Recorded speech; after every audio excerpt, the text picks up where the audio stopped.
Hey guys, this is Jeff at Hubie's Garage, and just going to do a little something different today. There was a pit stop along the way, got out of cars for a while and got into something a little bit different, a few less cylinders.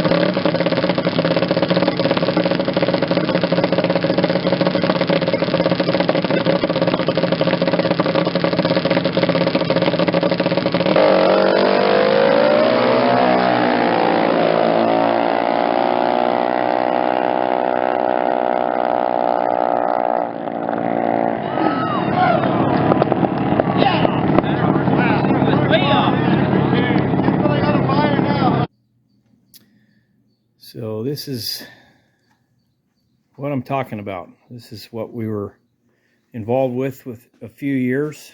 Had a little 4-stroke based on a 5 horsepower Briggs & Stratton platform, but you can see that there's not too much left from the days of the 5-horse Briggs. This is a junior dragster. This specific motor is an 890 motor. I'm not sure of the bore and stroke on this one. I know the 790 motors have a 3.5 piston and a 3 1/4 piston. I'm not sure if this one's a 3 or a 3 1/4, but this is the 890 motor. So this is the one that's set up to do 8.9 seconds in the 1/8 mile. It's got a 33 Mikuni on it, and lots of goodies to make it go fast for the youngins. So pretty much set up just like a top fuel dragster in the sense of layout. The top fuel dragster from NHRA is a 300-inch dragster. The half-scale versions of the junior dragster is 150 inches. Just basically half of what the top fuelers are. Thing that's interesting about these for the kids is that anytime they have a wreck or a crash or an accident with a top fueler, if it's something that they go through and figure out what happened and learn from what happened, how they can make things better, change the rules, that kind of stuff, you might actually see a rule that originates with the top fueler and works itself all the way down to a junior dragster, especially in the area of the roll cage construction. I know over the years they've added these helmet bars, and you can't really see it. I'll get the body off, but there is a vertical support in here that I'm guessing that they had an issue where the cage collapsed on the driver, and this vertical bar was added into the juniors also to prevent that from happening. So let me get the body off this thing and I'll do a walkthrough.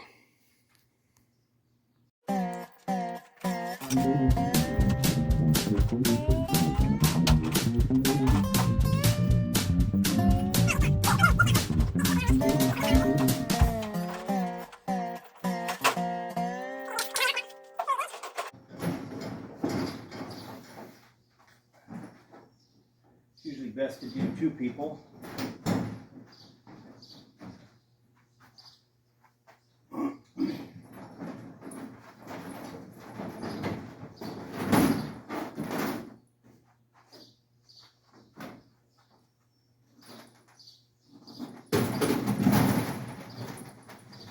Your basic fiberglass body.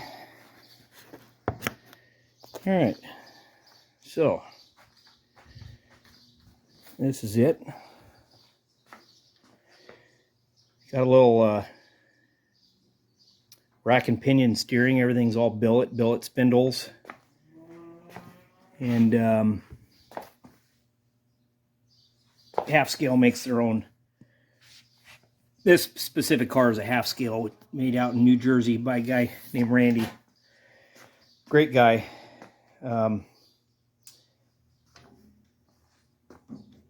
See the long steering shaft for it.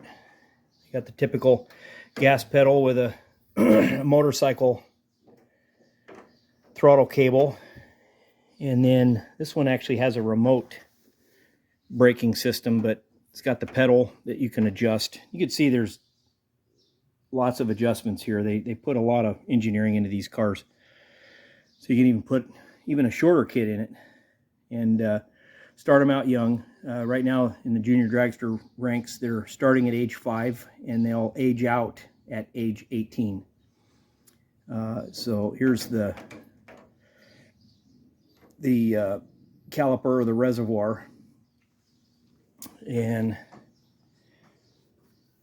they've got a 5-point racing harness. Got the diaper strap, 2 shoulder, 2 sides, 2 hip, and then the diaper strap for a 5-point. We just happen to use cam locks. Some use the latch lever. This is your kill switch. So the driver gets to the end of the track. You've got your kill switch, as well as you got your on-off switch for the motor here. So if you're ready to start the car, you got the switch to turn it on.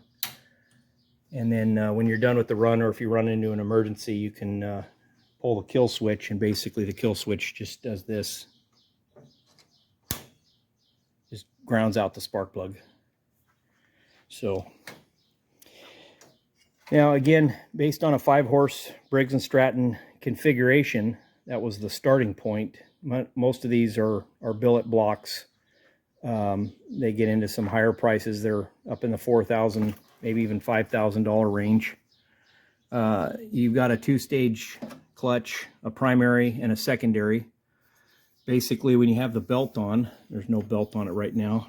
It's in the position that you put it when you're towing. But the primary stays real nice and tight. And what'll happen is there's some ramps in there, these little ramps with the rollers right here.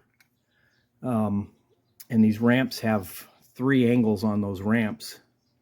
But as the centrifugal force of this clutch starts pushing the drum out, the rollers will ride on those ramps, and it'll allow the 2 clutch sheaves. I don't know if you can see them in here. There's two clutch sheaves right here. It'll start out small and then get bigger as the ramps push the clutch sheaves together and allow the belt to ride at the further out portion of the clutch. The secondary, same effect. It's got some ramps here with a clutch spring with centrifugal force. The clutch sheaves are right in here, and as this clutch begins to open through centrifugal force, it allows the belt to ride from the bigger diameter to the smaller diameter.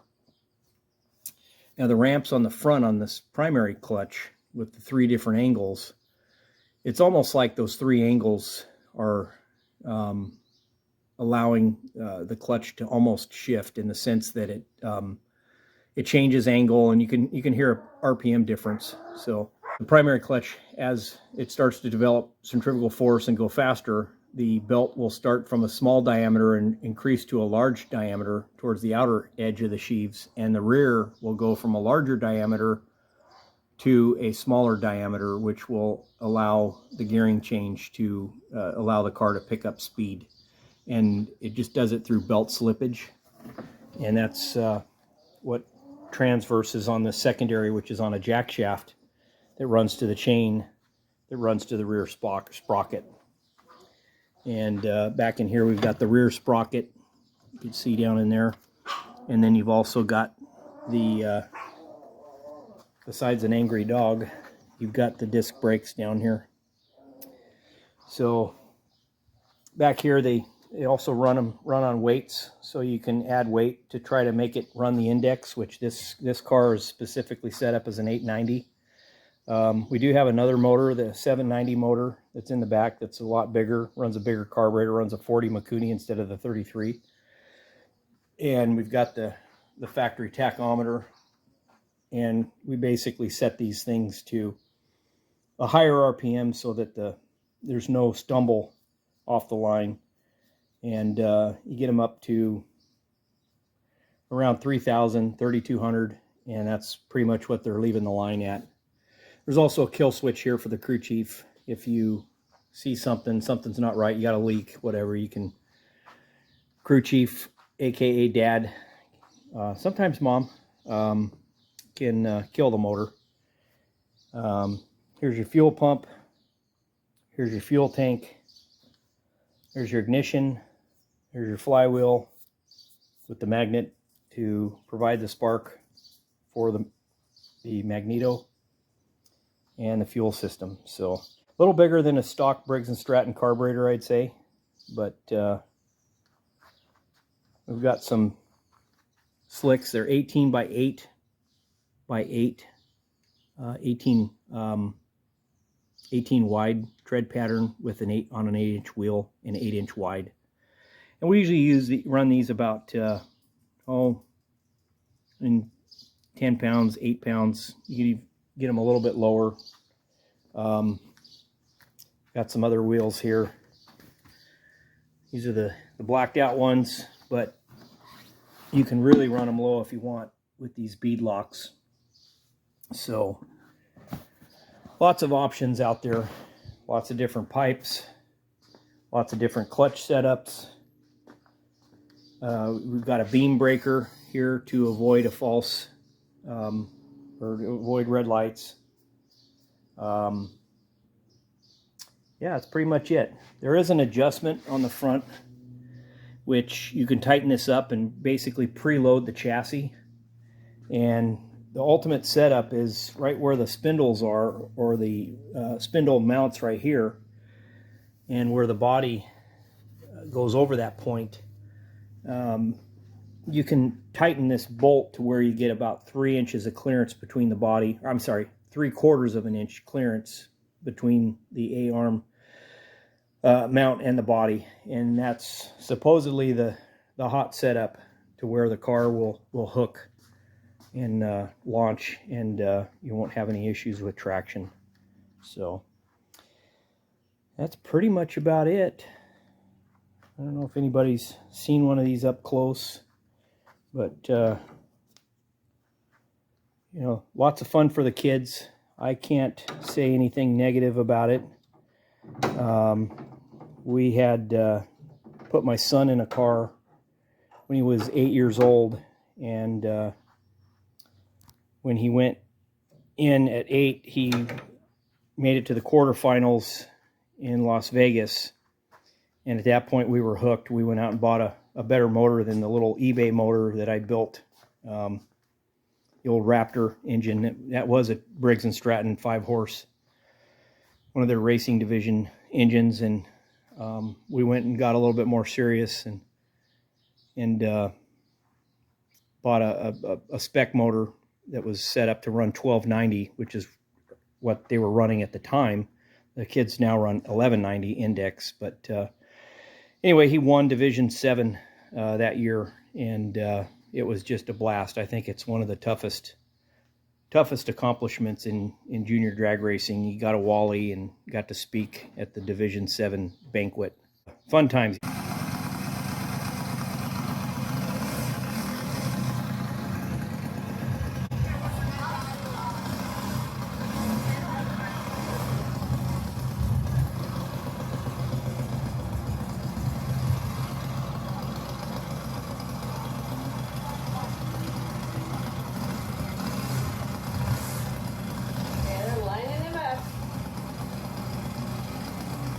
His second run.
our champion this year, knocking off 3 wins out of his best 5 finishes, winning at Bakersfield, Verona, and at Firebird, Austin Hubert.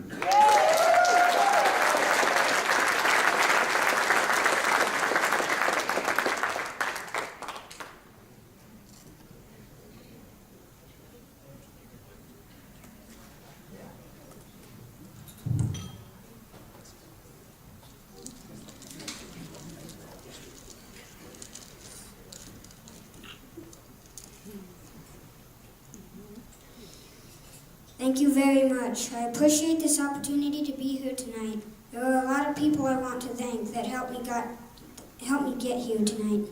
Mike Rice and the NHRA for giving a 9-year-old kid a place to race. Bo Huddleston for such a great motor and for a tiny price. Dylan Horge and his family for supporting me in racing. And same with the Poe family. They support me too. Ken Willett for being the first to shake my hand after I won the championship. Caitlin Savolt for being a tough competitor.